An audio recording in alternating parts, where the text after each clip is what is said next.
6, we're back again. Kristi and Katie, your crime time friends. Stories, justice, laughs collide. True Crime Squad, come join the ride. Grab the clues, let's take a stand. For victims' voices, hand in hand. True Crime Squad, it's time to shine. Season 6, your turn, your time. True Crime Squad, where justice meets hilarity. Hey everybody, welcome to the True Crime Squad. I'm Kristi Brower, here with my sister, co-host, and partner in crime, Katie Weaver. Hello. Hey, Katie. How you doing? It's another one of those days where I'm freezing to death. So hot tea and yes. Yeah, me too. Chai right here. Oh, okay. Yep. I've been cuddling dogs in blankets and doing true crime. That's what I've been doing. Me too. Me too. Well, and pottery. I have. Oh yeah. Well, how's that? as you guys know, I have a collection of kilns, and I bought a little kiln a while back that the person who had it before me was using it to fire small pieces, just like mugs, espresso cups, stuff like that. So so I've made 2 espresso mugs that are they need to dry for about a week before I can put them in the kiln. Oh my gosh, I'm having fun with this. I really hope they end up looking even they're messy as hell, but it's a start. It's a real start because I've got to hone in the kiln, and there's a lot to learn. Poor Matea, who took pottery in high school and loved it and was a pottery TA and spent a lot of time in the pottery room. Yeah, she's had a lot of really dumbass questions from me, but You remember high school pottery? Come on. I didn't take high school pottery. I took it too. Did you really? I did. Mm-hmm. I did not. I wish I had. Does that mean I have skills now? No, it does not. I did all home ec stuff in high school. I didn't really do anything in the art wing, which is kind of sad, but I didn't really think I had skills in that area. I still, well, we'll see. But anyway, so far I just had a blast with this, so I can't wait. Every day I'm tipping them over and looking at them and moving them just to make sure they're drying okay, and we'll see. That's cool. I love pottery. It was super I put fun. little feet on one of them this morning, so oh, nice. Per Matea's suggestion, so we'll see if how that works out. But yeah, it's all good. Cool. I think that's very fun. And I finished my book series. I've been in this series that was 8 books long. Oh, yeah. That has captivated the hell out of me. In fact, I finally bought the Audibles so I could listen while I was doing glass and pottery now and things. There you go. Audio anyway, are the way to go. So I finished and had to start a new series. So, geez, it's all good, I think. Yes, it is. Well, I made this. I've been printing capybaras. These are the cutest little cappies. That was adorable. Isn't that? This is. There are a lot of capybaras out there for 3D printing. I think this is the best one. And I've tried a bunch of them. This one's brand new from Matt Meyer, and I love her. I think she's so cute. She's darling. And then the other thing I've been doing, I'm trying to print the perfect mint box for myself because I never go anywhere without some mints. And so this is my latest one. It opens like this, like that. Nice. It's pretty cool. I like it. I don't know. I wish it were a little wider. So this is somebody else's design that I've been messing around with, trying to make it more like what I want it to be like. And that's just the joy of, having 3D printers. Ooh, could I make this? I made a clip thing that carries my inhaler on my purse, which is really good handy. idea. I printed something to hang my ukulele in the living room because I'm trying to get back into ukulele. Good idea. In the midst of, also printing other things that I sell. Yeah. I have seen the Altoid inserts. The Altoid inserts are super cool. I have tried a few of those. The problem I have is with the lid on those when the opening and closing where the joint makes the hinge. Not super strong. And you figure in mint box, you open and close it about 1,000,000 times. So I want something that doesn't rattle. And something that holds up over time. And this, hardly any rattle. Right, and it slides. Because it's just a slider, so it doesn't have a joint. So, I don't know. I'm going to keep at it, because, because I can, frankly. Yeah. Yeah, having a lot of fun with that. Yeah. Welcome, Lady Mook, by the way.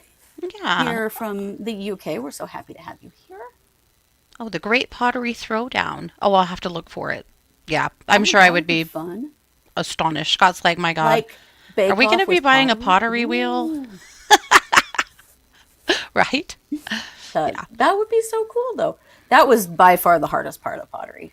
I never really mastered the wheel, but I could hand build all kinds of stuff. I'm just That doing was really slab. fun. Yeah, and I'm thinking I'll be happy with slab, honestly, but we'll see. I put together. There's a glass blowing show kind of like that we love. Oh, We've that's watched every season really of. cool. Yes. Yeah. Super fun. Love it. Oh. Amanda says I printed a little clip holder for my daughter's clips. I'm sure my granddaughter will need one too. Yeah, like for her hair clips, right? clips. Oh, that's a good It's so idea. handy to be able to print little doodads like that for handy stuff. Yeah, I do a lot of that too. It's really fun.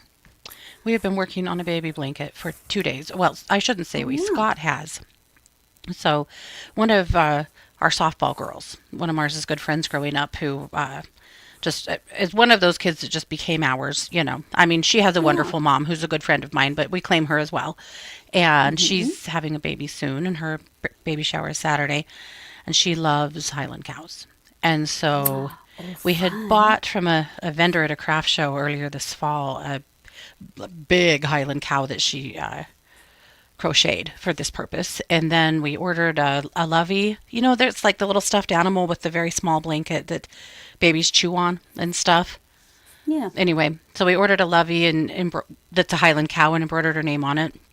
Aww. And then we digitized this, Scott did, this beautiful Highland cow image that he embroidered it in the middle of like a minky type piece of fabric, and then I'm going to bind it with a backing and with a satin edge, you know.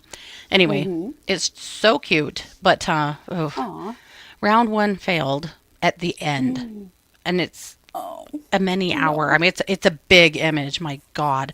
So that sucked yesterday, but he just pulled it off the machine for the second time, and it's beautiful. So now I can't wait to sew it. So and we like it so much, we're cool. kind of thinking we might just do the exact same blanket for Lily. So we'll see. Oh, you should. Because who doesn't love Highland cows? You know what? I think I'll make a Highland cow for you to take to that shower. Oh, good idea. That would be super fun. She loves them. I've printed the hell out of Highland cows for Christmas. Yeah. And I actually have 2 heads that just need a body. Well, they need 2 bodies, but you know what I mean? And the head is the thing that takes forever. The body's fast. So I'll throw a body on and give you one to give her too, because that do it. She would love it. Yeah. So, well, cool. Really cool. Super fun. Yeah. Kristi says, I got a printer too. It's constantly going, right? Mine just never shut up. They're always busy. Yep. Ours as well. Yeah. It's really fun. Wow. Marta said, recently found one of the treasures I found in my grandmother's old boxes is Rookwood pottery dating back to the early 1900s. Oh, that's so cool. Oh, that is so cool. Yeah. Nice. Well, cool. Well, I mean, that being said, we are actually here for true crime, and we do have a lot of it. So we do. Some really interesting stuff going on. Yes. Katie, you're going to kick us off with some true crime news update. Yeah.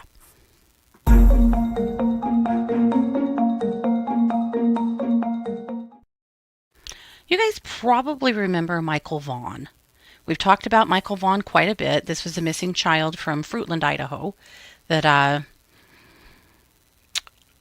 literally just vanished. His mom was at work. Dad was stepped into the back room to change a baby's diaper, came back out. Michael was gone. And there was just nothing. The investigation went nowhere for quite some time. And then a couple of years ago, a couple was arrested, investigated. This was the Wondras. And we talked about them quite a bit then. And then that really stalled. And then last year, the Fruitland police said that they had a big announcement coming to stay tuned. And then there was no big announcement. And it's been a really, really frustrating case for the community, but most particularly for Michael Vaughan's family who need answers. His body has never been found. What happened to him has never been known. Like, this is an unsolved case here in Idaho that is really, really disturbing and upsetting and frustrating. Well, something happened yesterday that it's pretty interesting. Michael's mama is really done. She's tired of waiting. She's tired of false or answer or promises that aren't answered. She's tired of knowing this information is floating out there, but nothing is happening. And so she released some video footage yesterday of Stacey Wondra. This is Stacey in an interrogation room, visiting with some police officers and getting on the phone and on video calls with officers that are digging up his yard. And he's telling them where to go and giving them some instruction. This is something that's not been seen before. But we knew that they dug up that yard. And that they had an informant. And nobody Yes. was quite sure who the informant was at the time. But it turns out it really was Stacey.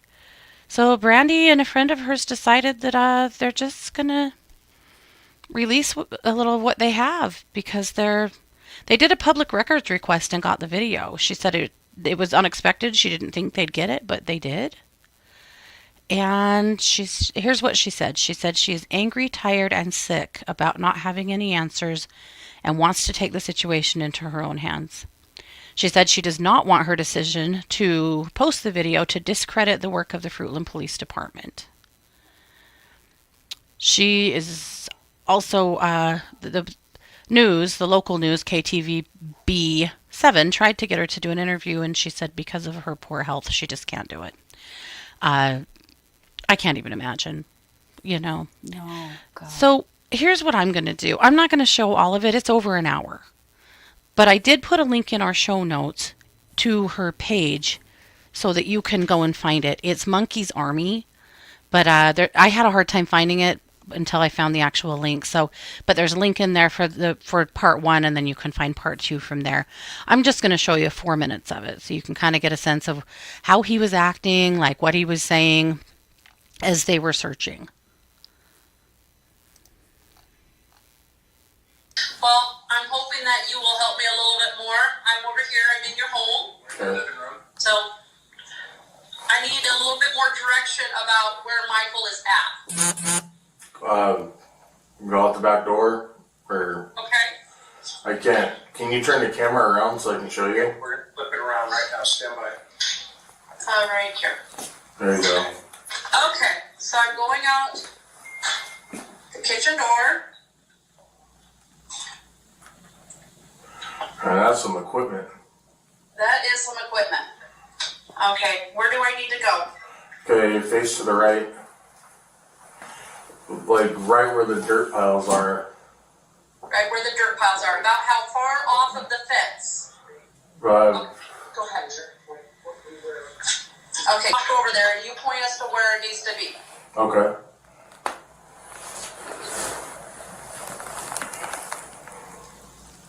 Now keep going out a little further.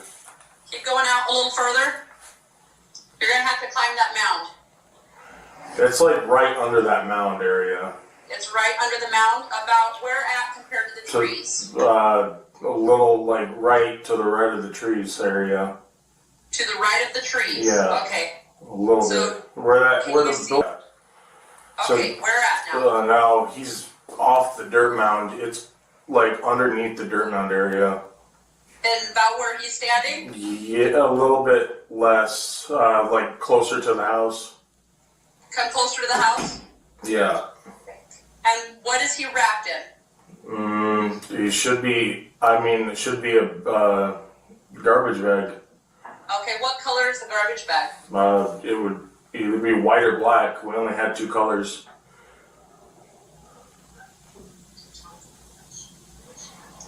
I want you to direct him from the fence where that orange thing in his hand is. Where do we need to stop it? Right about there. Right about there. Okay. All right. We will try there. Okay. Do you have any other suggestions for us, Stacey? I mean, like I said, that's where he was buried. Okay. That's the last place I had known. Again, haven't been home for quite a while, and a lot of shit. You know what I mean? So the only other place I would say, if he's not in that backyard, is go to Cuna, to Brandon's house, and check in the backyard by the tree area. Okay, well, we're gonna finish here first, and then we'll cross that bridge when we get there. Okay. So does he need to go right or left, or anywhere else? That general area, that bucket's enough to dig, but you're gonna want to start digging underneath the dirt piles. Okay, how far down is Michael? I don't know how far she actually dug, to be honest with you. About, give me an estimate. Maybe 4 or 5 feet. 4 or 5 feet? 4 or 5 feet, that's probably taller than me. Like I said, you asked for an estimate, I'm giving you what, it's probably shorter than that. I don't have an exact idea. Okay, when she dug the hole, was she standing in the hole? She's standing outside of it. Okay, and was she using a regular shovel? I think it was a bullnose, or what do you call them, pointed ones. Okay, and did the shovel, was she able to stand on the outside of the ground and the shovel able to reach the bottom of the hole? Yeah. Okay, about how far down was the shovel in the hole? I don't know, let's say, 3 feet down. 2 feet down. I don't have like I said, I don't have an exact, measurement, to give you. I didn't pay attention that far. That's okay. Okay, we will try where you suggested, and I will call you back. Okay, Stacey? All right, thank you. All right. Thank you. Yep. Bye. All right. Yeah. So that's what he says. As you may remember, or maybe you don't, but cadaver dogs did hit in that yard. And they did dig that entire backyard up. They didn't find him. And but he seemed to be aware of that they could have potentially moved the body. Moved him. He did. Mm-hmm. Wow. He sure did. Yeah. And when he says she, is he referring to his wife? He's referring to Sarah Wondra, his wife. To Sarah Wondra. So Stacey and Sarah are both incarcerated. Stacey has been in jail in prison on some weapons charges and then a violation of his release. Sarah has been in prison on, I think it was assault. Yeah, because he had federal charges. Mm-hmm. He had federal charges. Yep. Yeah. I can't remember. I believe that her charges were assault, but at any rate, she's still... How have they not been charged with Michael Vaughan's murder? With that? I don't know. He claims that she dug the hole, she and one of their friends dug the hole and buried him, that they'd wrapped him in a trash bag and buried him in that hole. But yeah, he definitely indicates that he thinks that, there's definitely a thought there that maybe he'd been moved. He'd been in prison for a while when this interrogation happened, or this confession, if you call it that, but nothing there. So, right, Victoria, is it a wild goose chase? Was he making this up? Is this true? Then he implicates their other friend, Brandon, that maybe maybe they've been moved, that they've moved the body to his yard. But did either they way... ever search Brandon's yard? Do you remember? I don't recall that they did. I don't know. So, again, you can definitely go back, look in our show notes, and there's a link there for the YouTube that this video came from, and then another video as well. You can watch all of it if you choose to, but it's just incredibly sad and frustrating that there just seems to be no answers, because it seems like he's giving answers, but they didn't pan out. They didn't come up with anything. So, but what we still don't seem to be getting is what happened to Michael. Right. Why was he dead in their possession? Yeah. Right, Kristi, in such a dispassionate description. Yeah. Yeah. God, talk about psychopath, man. Mm-hmm. Yeah. Yeah, no, these are not stable people. When we talked about this case once before, we had a private message from an anonymous person who has known Sarah Wondra since she was in middle school. And they said that she has always been very unstable and tough to predict, and that this didn't really surprise them all that much. Yeah. I don't understand why they're not charged with Yeah. something. Me too. It was use some I leverage to think try to make them talk more. Like, what the hell? I'm And sure who's this Brandon person? And why isn't he charged? Right. I'm sure that's what Michael's mama's wondering too, and why she put this video out. So Right? I know in some of the missing persons circles, people are not sure what they think of this decision to put this video out. I'm all for it. I mean, if it was released through a public records request, Anyone then why could have not? gotten it. Yeah. Yeah. Yeah. This isn't being Yeah, protected. because she wasn't even the one that requested it. It was her friend. And they I'm sure, released it. because if she'd requested it, they probably wouldn't have sent it to her. Probably. Yep. Unfortunately. But I'm glad they did. I think that whole community is so goddamn tired of the fact that nothing has panned Yep. out. And this little boy has been missing for how many years now? I want to say he went missing in 21, but that might not be accurate. Can't remember for sure. Yeah. Did Michael know those people? No. That was one thing that they established, is that there was no connection between Michael and his family and the Wondras. Right. They did live down the street, but they didn't know them. Yeah. But they didn't have a relationship with them. No. But Yeah. they could have been someone who just snagged him out of their front yard too. Because the thought was that he ran outside because he was known to do that. And that someone just snagged him before his dad realized he was missing. Yep. The window of time is so short from the time that dad left and came back that it's insane. So this is a statement from the Fruitland Police Department. In response to the video footage released on January 16th, 2025, we want to clarify that the video was inadvertently made public in 2023 following a public records request to the Washington County Sheriff's Office, where Stacey Wondra was being held at the time. The Fruitland Police Department and the Payette County Prosecutor's Office are not responsible for the release of the footage. In 2023, we submitted our case, including a probable cause affidavit, to the Payette County Prosecutor. Please note that the Fruitland Police Department does not control the pace of prosecution. However, we remain dedicated to investigating every lead and tip, and will continue gathering evidence to support a successful prosecution. We are in communication with the suspect in this case, and our hope is to gather more details that will lead us to Michael's remains. As previously stated, we ask for your continued patience. If you have any information that could help locate Michael, we urge you to come forward. I mean, what does that mean? They're in communication with a suspect? Right. This video has existed since 2023. It's 2025. What the hell is the holdup? I think this is good. Put some pressure on that prosecutor. What in the hell is going on here? Yep. Yep. Very, very God, that's frustrating. awful. I feel so sorry for his mama and his whole family. And to hear that and know, he's dead. They killed him.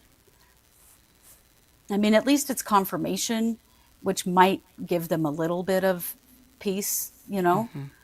But hell. Yeah, 2021. Thank you, Teresa. I thought it was 2021, but gosh, we cover a lot of cases, so sometimes, Well, we'll keep an eye on it, but I wanted you guys to know that happened, and again, you can find the link to my Monkey's Army on YouTube in our show notes, and you can go watch all of it. So, Kristi, with that, I'm going to kick it back over to you for an MMIW. Yes. Maybe. Oh. Sorry, I'm in the wrong place. Here we go.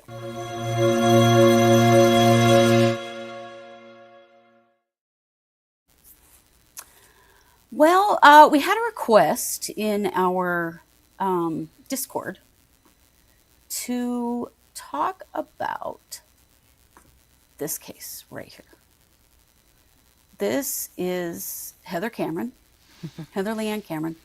Heather has been missing since 2012. She she went missing on August 18th of 2012 in the area of Redding, California. She is an Indigenous person. And, I mean, her case is open, which I don't know, man. When these cases go it's this long, she went missing on a Saturday, August 18th of 2012. On that day, about 10 to 3 in the afternoon, 911 gets a call from her. She says that she is in the area of the Keswick Dam, OHV Park. This is near Shasta, California. She actually calls 911 3 times because this is a really remote area and the cell service is bad, and so the call keeps dropping. But what they gather from these 3 phone calls, she's asking for help.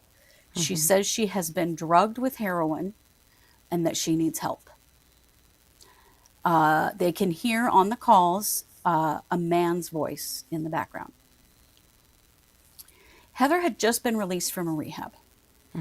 And when she was released from the rehab, she was picked up by her ex-boyfriend, Daniel Lusby. And it's believed that he was with her at the Keswick Dam. She was 28 years old at the time. She has 4 children. Yeah. And she had struggled a lot. She'd had a lot of trouble with drugs and had done some jail time and been in some trouble. Daniel had been in trouble a lot. He'd been in jail by this point 11 times. And then he later actually went to prison for some other charges. And is currently in prison, right? And is currently in prison, I believe. I tried to get a more recent update on him, and I couldn't get anything very recent. So Heather is 5'6", weighs 115 pounds, brown hair, brown eyes. When the 911 calls happened, the sheriff's department went out there. They had a helicopter, and then they did a ground search. And they could not find anybody, couldn't find her. They finally make contact with Daniel Lusby because the phone that she was calling from was his phone. And he said that he was out there with her, but that they had a fight and that she took his phone and took off. His phone has never been found. Heather has never been found. So it's believed the phone is probably with her. So 2 weeks after the initial 911 calls, after they went out and couldn't find her, and then she never turned up. No one ever saw her or heard from her again. Her ex-husband, father of 3 of her children, I think, made an official missing persons report on her. So they went back out and they searched that whole area again. The family went out and searched that whole area. And we're talking seriously backwoods, ravines, mountains kind of area. They were searching on ATVs. Heavily wooded, yeah. Yeah, very heavily wooded. They never found any evidence of Heather out there at all. And honestly, we don't know if she was still out there. The 911 calls were made, calls dropped. Her vehicle has also never been found. And that was the vehicle that was driven out there. It is a gray 4-door 2003 Chevy Silverado pickup. The vehicle is still missing too. What exactly Daniel Lusby said to police, I don't know. I can't find really specific information. They interviewed him 3 different times. How he got back from the dam, if it wasn't in Heather's pickup, I don't know. But it would not make any sense to me for him to not have driven her vehicle. Like, they got out there in that vehicle. Right. Why didn't they return in that vehicle? A lot of stuff. How did he get home? How did he get home? How did he get out of there? There's been lots and lots of looking concern. Family still of course, grieving this Oh, and yeah. wondering what the hell happened Children to her. who are without a mother. Yeah. Right. So in 2017, um, Tanya Gleason Shepik is a woman who went and spoke to the tribal council of the Grand Ronde tribe in relation to this particular case, and told the story again. This was on October 1st. It was the beginning of Domestic Violence Awareness Month. And she wanted to bring the fact to the tribal council that Heather is still missing. Heather was a victim of domestic violence. And she's never been found, never been brought home. She also wanted to just bring to attention the need for better mental health and addiction services in their tribe. At that time, she said that in their area, 84% of Native women have experienced domestic violence. Yeah. Just terrifying that this has never gone anywhere.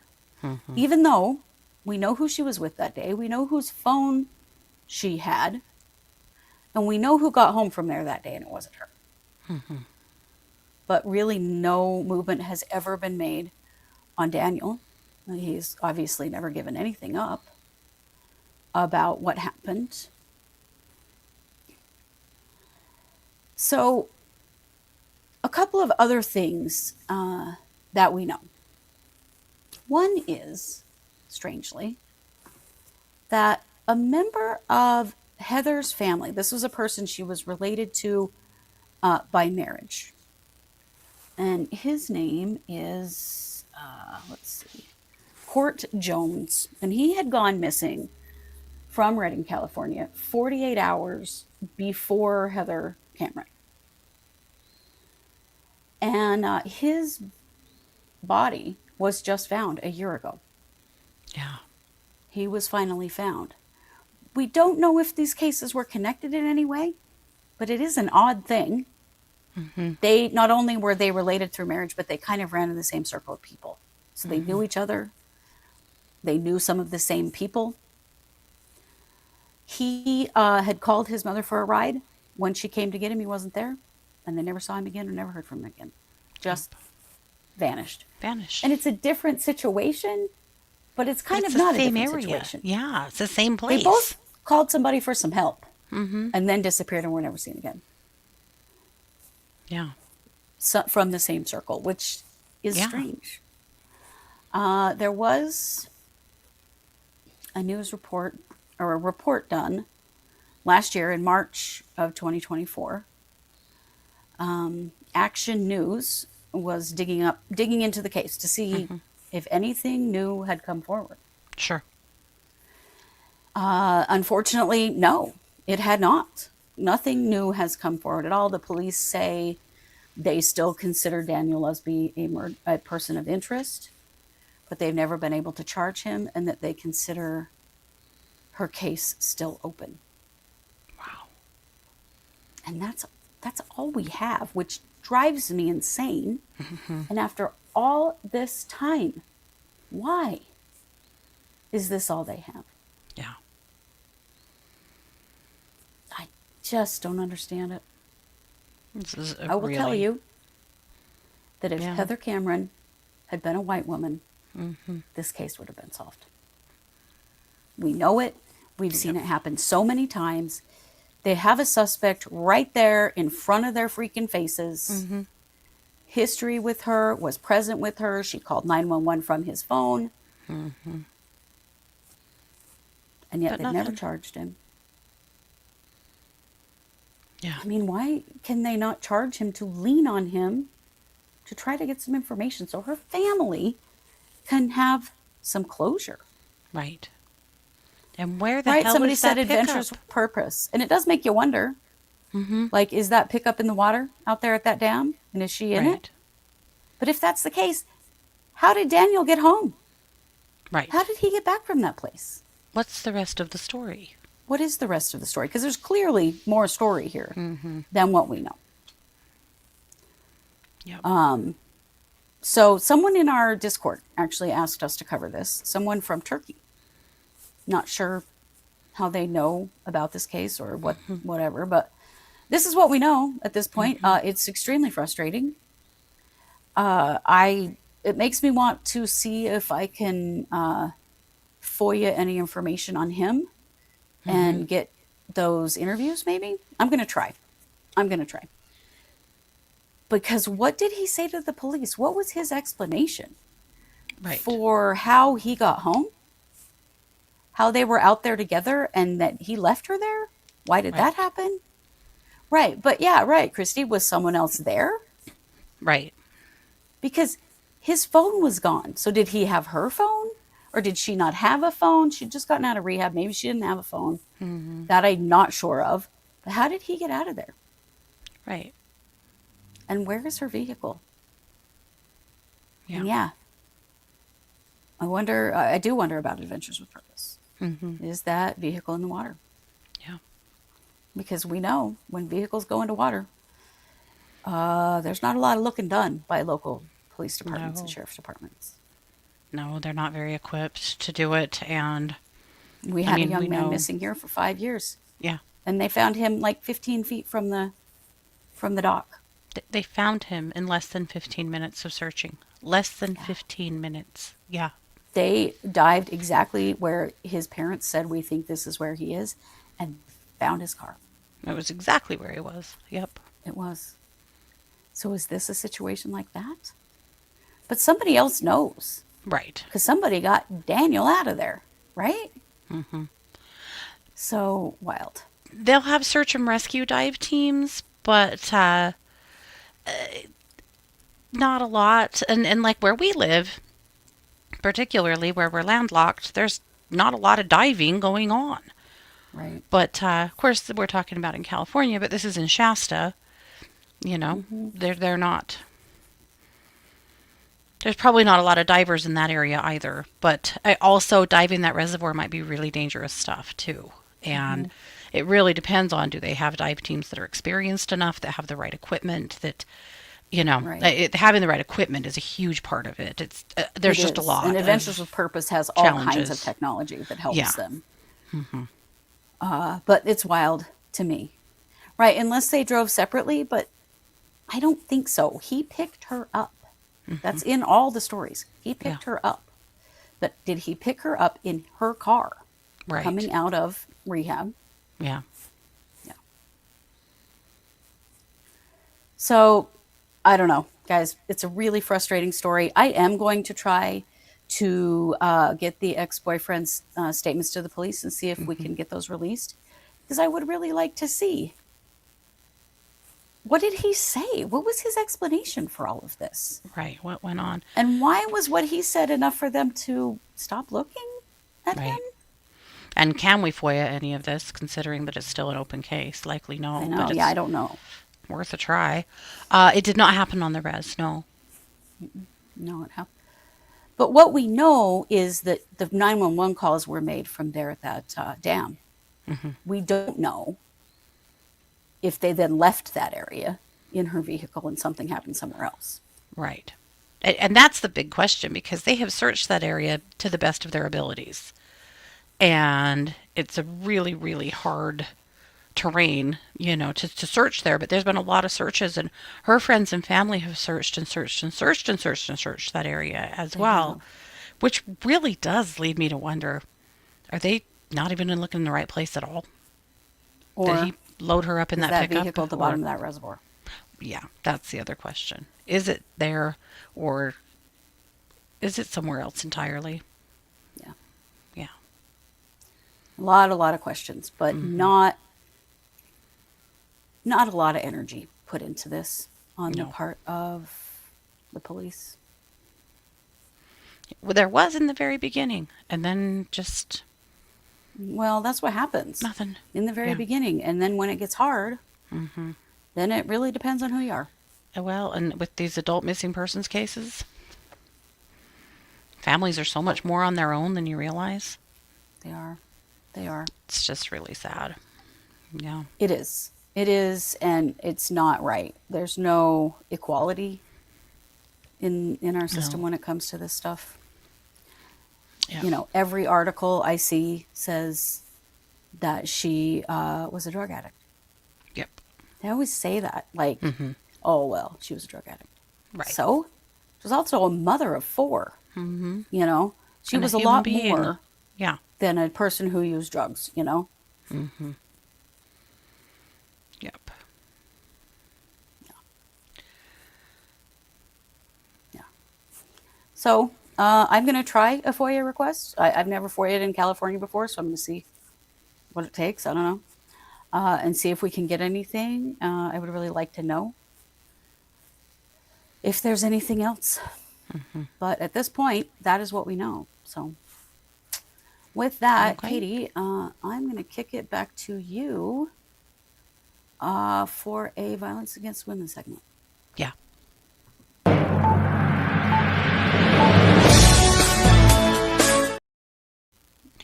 Alrighty. Well, believe it or not, the U.S. has another sex offender that has been squatting in Europe and has been is being extradited as we speak back to the U.S. Wow. Nick Rossi much? Almost, except for that this guy did not. He didn't plot his own or fake his own death or anything. He just kind of took off. So I want to go back to the beginning because these cases, well, they deserve all of the attention. And this is a case that I think is really important to understand because we all need to be very clear on what happens with sexual assaults on college campuses and how very frequently they do not get prosecuted. They get swept under the rug. I could rattle off a handful of you off the top of my head of girls I know personally who were sexually assaulted on their school campuses and nothing happened. There's a weird relationship between Title IX and the local police, and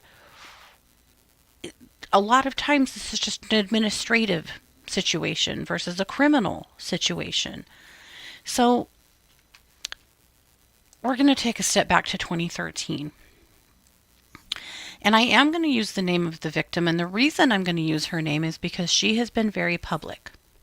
She has been very willing to be public, speak publicly, have her picture shown, have her name be known, because she has been trying to get justice since 2013 for what happened to her. So, and so that's why I am able and willing to share her name, because she has done so. So, and because she's a baddie, and she totally deserves credit for being this tough. Her name is Shannon Keeler. So Shannon Keeler, in December 2013, she was an upperclassman, or she was a freshman, at Gettysburg College. She was at a party. It was her very last night on campus before Christmas break. She was a lacrosse player and was living her dream, playing college sports, which is what she wanted, going to school, having a blast. So she went to a party across the street from her dorm at a frat house. And while she was at the party, there was an upperclassman that was getting weird with another girl there that she knows. And her name is, well, I won't give you her name. She said she met this guy, she started dancing and kissing, and then he got really handsy, started grabbing her chest and her crotch and saying that he wanted to take her away from here, and she was like, total ick, so goodbye. And so she excused herself to the bathroom, and she happened to approach Shannon Keeler and said, hey, this guy is icking me out. She'd actually never met her before till that night. But she said, can you kind of help me out with this guy? And she said, yeah, for sure. So she kind of was hanging out with her to help fend this guy off because he'd been told no and wasn't listening. So later in the night, the same guy puts all of his focus on Shannon Keeler and starts, in her words, getting gross with her on the dance floor. So she's like, yeah, bye-bye. So she decides to go home because he's creeping everybody out. They've all kind of had enough. So one of her male friends offers to walk her home because, that's the safe thing to do, right? So he walks her home, and this guy chases them down, offers her friend $20 to leave them alone. Ew. And he's like, fuck you? No. So the guy kind of melts back into the shadows, and he gets her safe to her dorm, and he leaves. So she's literally leaving for Christmas break the next day. So she's kind of working on getting her stuff together, getting ready to go, thinking about going to bed. And somebody knocks on the door, and she thinks that it is her friends that she just left this, from this party. So she opens the door, and guess who it is? Oh, no. And he barges in, and he rapes her. While it's happening, she is texting her friends to please come, please help. He rapes her, and then he cries his eyes out. Tells her that he's sorry, he hopes he didn't hurt her, asks her if he hurt her, and then he runs away. And then her friends come running up because they have gotten her text, and the freshman dorm is locked, meaning he got in there by somebody. Because this dorm is locked down. You have to have a key code, to get in. So she has to go down from the 3rd floor and let them in, and she's absolutely shattered by what has happened. So they go to bed. She goes back to the frat with them because she's not feeling safe, and stays with friends and tries to get some sleep. So the next morning at 10, she runs into an RA and tells him what happened. And he gets her into campus security. And they ask the Gettysburg police to respond because this has been a sexual assault. The Gettysburg police says that they really can't respond. She'd have to come to them. So her friends load her up and take her to the police station, and she says, I have been raped. So they take her statement. Then her coach comes and gets her. Luckily, this girl is an athlete. This is one huge perk of being a athlete on campus, is that you have coaches that actually give a shit about you, hopefully, that pay attention to what's going on. So, of course, her friends, her teammates had called her coach. Her coach comes and takes her to the hospital, and she has a rape kit and is interviewed again. And then she finally calls her mom and dad. And they were actually at church, and her mom sees this call from this daughter who is supposed to be getting in the car and driving home. So she steps out of church and takes the call and comes back in and gets dad, and they hit the road and go straight to Gettysburg, to her, of course. And they go straight to the hospital where she still is. And of course, at this point she's had the rape kit, she's had the medication that they give you, all of the things, and is in absolute shock and trauma. So they take her home. And a week later, they're asked to come back to meet with the police. So they come back to Gettysburg, and they sit down with the police, and it's not a good interview at all. It's very discouraging. They give them the impression that, there's just so many incidences like this, we couldn't possibly investigate them all. There's a rape kit. There are witnesses to this person's behavior. There is the friend who he tried to pay off to leave her. Right. There's so many things. There's so much proof. And people at the party who knew this kid's name knows exactly who he is, right? Well, unfortunately, this was being handled by Title IX. And pretty much immediately, he withdraws from school. So Title IX's like, well, there's nothing else we can do. He's not even a student here anymore. So, see ya. What? What about the police? So then, in January of that year, so this happened in December, she gets a letter from the Gettysburg police chief saying that She has 20 days to decide whether she wants to pursue charges. Even though the statute of limitations for rape in Pennsylvania is 12 years. But that's what he tells her. She has 20 days to make a decision. So her family's like, we've been pretty fucking clear all along. Yes, right. We want to file charges. So they go all in and say, yeah, absolutely. So they call the school. They call the detectives, the prosecutor, the victim's advocate. They send emails. They tell everyone, yes, we have witnesses. We know this happened. We want this to be investigated. 18 months goes by. There is nothing. Nobody says shit to them. There's nothing happening. They have tried to talk to everybody. They've sent tons of emails. They aren't getting any response at all. So, in her junior year, she goes to Spain to study abroad. And so the district attorney agrees to meet them, get this, at a highway rest stop on their way to for her to travel out of the country. Can't even be professional enough, apparently, to meet, in his office. So he meets them at a rest stop. Who are these people? Mm-hmm. He tells her it would just be really hard to prove what happened in her room that night, and it's hard to bring cases when alcohol's involved, and he doesn't even live here anymore, so it would be really hard for us to really, prosecute him because he doesn't even live here anymore. So they let her know that in December of 2015, so 2 years later, that they're not going to be filing charges. Mm-hmm. So they're very frustrated because they feel like, how could this happen? But it's exactly what happens, unfortunately. So all of these years go by, and she's just stays mad, Stays mad at the justice system, at what happened to her.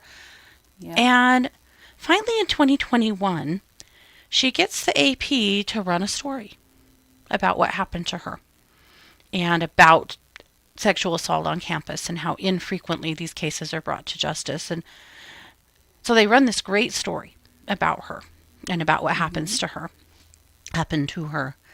And lo and behold, charges are filed. Because that's what it took. What? Some national attention. See, that's why Michael Vaughan's mom needed to release that video. Mm-hmm. That is exactly why. That's exactly why. So, charges are filed. Great, good, wonderful, should be. But what they discover is that the douchebag in question is out of the country. So, they gave him literal years to get away. Mm-hmm. So his name is Ian Thomas Cleary. Okay. This is what Ian looks like. This is the U.S. Marshals poster. So let me tell you a little bit about Ian. So Ian is a kid that I'm guessing was born into a fair amount of money. Ian just pretty much looks to me like been living the high life. He is from Saratoga, California, but he's kind of lived all over the country. His parents sound to be quite affluent. And he's been living in France for maybe the last 3 years. He told the police in France that he arrived in France 2 or 3 years ago, but he doesn't have housing there, or at least in Metz, where he was arrested. So during a police check on April 24th, he was recognized as somebody who was an international fugitive, and that's when they arrested him. Now, I think it's pretty amazing that he was picked up on April 24th, and he was extradited today. So it took less than a year. Wow, that's pretty good for an international. But let me tell you why. So when she was in Spain that year, guess who kept trying to call her? Him? Well, his area code, yeah. She didn't take those calls, but in 2021, when she finally got the AP to run a story about her case, this is why. she received a series of Facebook messages from Ian that said, "So, I raped you." The sender wrote, it was Ian who wrote it, "I'll never do it again to anyone ever again. I need to hear your voice. I'll pray for you." Oh my God. This was in 2021. He raped her in 2013. Jesus Christ. So he was just continuing to fixate on her, to make her feel unsafe. This is when the AP ran the story, and this is when the prosecutor's office finally was like, okay, we're going to file. And partly because they were able to verify his address, his phone, whatever, I can't remember the word, had matched up to this IP address. So at any rate, this is a part of the evidence that they have that's helping them to convict him, or to charge him at any rate. So he has now, as of today, been extradited back to the U.S. to stand trial. So I wanted to tell you guys this story partly because, we've seen this happen. Nicholas Alaverdian, this kid didn't actually seem to change his identity in any way. He was just staying out of the country. So it's a pretty interesting thing thinking about, first of all, obviously he's carried some guilt or some fascination or something with him over these years. Fascination. I don't believe for a minute he hasn't been out there raping other people because he was never held accountable. He went on from Gettysburg to 2 other colleges in California and got his master's degree. God, of course. So you're telling me that this was the only one? But he was at other You're telling colleges. me the police couldn't have found his dumb ass when he was at 2 colleges in California? Mm-hmm. That would have required any trying at all. Yeah. So we'll keep an eye on it. Hopefully there's some reporting on it so we can keep an eye on what happens with his case. But sucks to suck, Ian. Yeah. Yeah, but to Shannon, thanks for being such a badass. Hell, yeah, for sure. Thanks for being such a badass. Thank you for being loud with your story.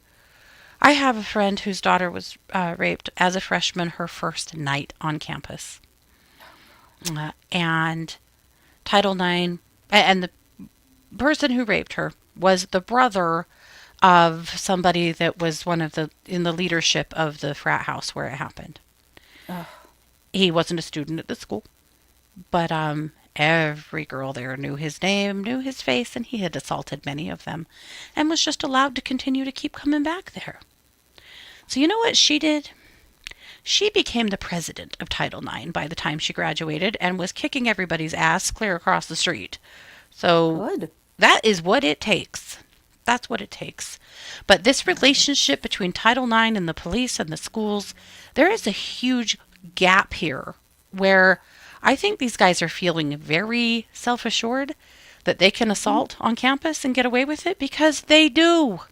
All the time. All the time. Wow. You are not safe on a college campus if you are a female. You aren't. No. You're not. Yeah. What is Title IX? So Title IX is, it's an office. Title IX is actually a law about equality in education for men and women. Like, for example, in high school sports, because of Title IX, you can't have schools that are like, okay, well, boys have baseball and basketball and football and wrestling and track, and girls have cheerleading. There has to be an equal number of sports, or girls can actually have more now. But there has to be some equality in the way things are handled. It's still not super great. I mean, in the sense that, like, if the baseball team gets $6,000 for uniforms, then the softball team should also get $6,000 for uniforms. It's not policed as well as it should be, but that's the essential crux of it, or it's part of it. But Title IX also, on college campuses, has a lot to do with sexual assault, sexual harassment. I know that both of my kids, as college athletes, they had to go through a Title IX training every year about sexual assault and things like that on campus, sexual assault, sexual harassment, things like that. And with the Title IX office, because every college campus in this country has to have a Title IX office in order to receive federal funds because it's part of the law. So that's rough. There's probably a way better explanation than that, but that's what I know about Title IX. But then they end up allowing these Title IX offices to deal with sexual assault cases instead of the police. Right. And making them an administrative problem rather than a crime as they are supposed to be. As if an assault happening on campus is somehow different than an assault happening anywhere else in this country. Yeah. Ugh. So as long as you are on campus within the walls of the school, yeah, it's a big problem. And it's something that I know some schools have been working to address. These are older cases where Title IX was really running wild. And it really depended on the school and who the president of Title IX was and how hard they actually were giving a shit, you know? So, because there's corruption, you know, potential for corruption in everything. But anyway, it's something that everyone needs to know and understand. And if you have daughters on college campuses or heading there, you really need to know and understand what the challenges are here. And again, I know there's been some work here the last few years to try to improve this. I don't know if we're there that yet. I seriously doubt we are, but there's been a bunch of news stories by the Salt Lake Tribune about the problems with handling sexual assault on the BYU campuses.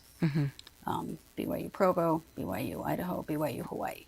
And we know from living in Rexburg, where BYU Idaho is, that there were all kinds of bullshit things going on there. Oh, yeah. Forever. Yeah. I mean, they used to have their own police force.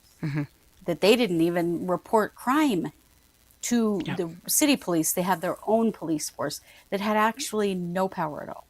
Yep. Ridiculous shit. Yep. Yeah. So there you go. We'll keep an eye on it. Yeah. I hope it's super I'm very sucks. curious to see now. I hope that his ass goes to prison. Me too. Me Where too. it But I belongs. also hope that, well, one thing I didn't share that came up also is that her rape kit was destroyed. When they opted not to take him or to file charges, they destroyed her rape kit. They destroyed the evidence. Oh my God. She and her family need to sue the living shit out of that police force. Yes, they do. Yes, they do.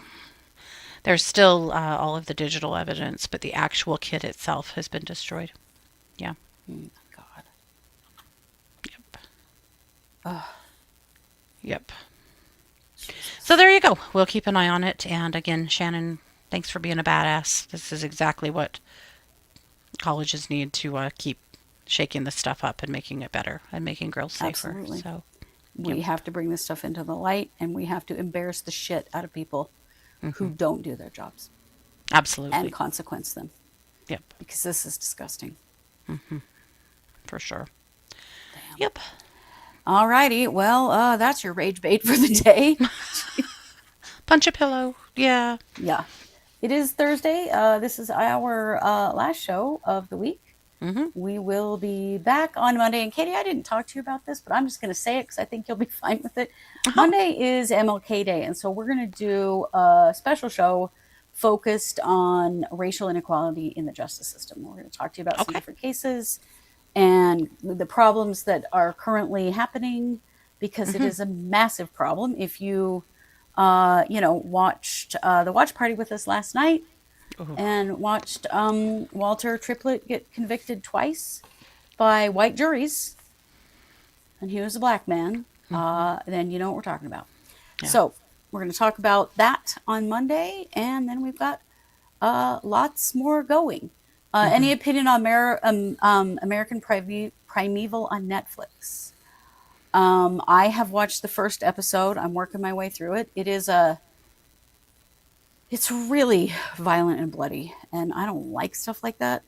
Weird as a true crimer, but I do want to watch it. It is the story of the Utah pioneers, Mormon pioneers, and some of the really heinous things that they did, including the Mountain Meadows Massacre. Yeah. And about early leaders of the church like Brigham Young and a man named Porter Rockwell, who He and Brigham Young killed a lot of people. Yeah. It's really interesting if you want to understand some of the history of the Mormon Church. Please go watch it. Mm-hmm. From what I have seen so far, it is accurate. It is not what we as Mormons got taught as children. No. But historically, it is accurate. According to historical records from the municipalities that dealt with these things, yes. Yeah. Yeah. Most definitely. So. Ashley said, whenever I wear this shirt, it reminds her of Lori's gel jammies from Idaho. That's funny. Teresa says, where do I need to open the watch party link to see the chat? It's a YouTube link, Teresa. Mm-hmm. That's where you see the chat. Yeah. So we'll be back. It's called next American week. Primeval, Kaylin. American Primeval. On Netflix. It is brutal and bloody. Mm-hmm. Yeah. Yeah. Alrighty. Well, thank you all so much for being here with us all week. I'm sure we'll have a lot to bring to you next week, but in the meantime, do something fun this weekend. Take good care of yourselves. And you know it. We are the True Crime Squad. Thanks for being here. Take care.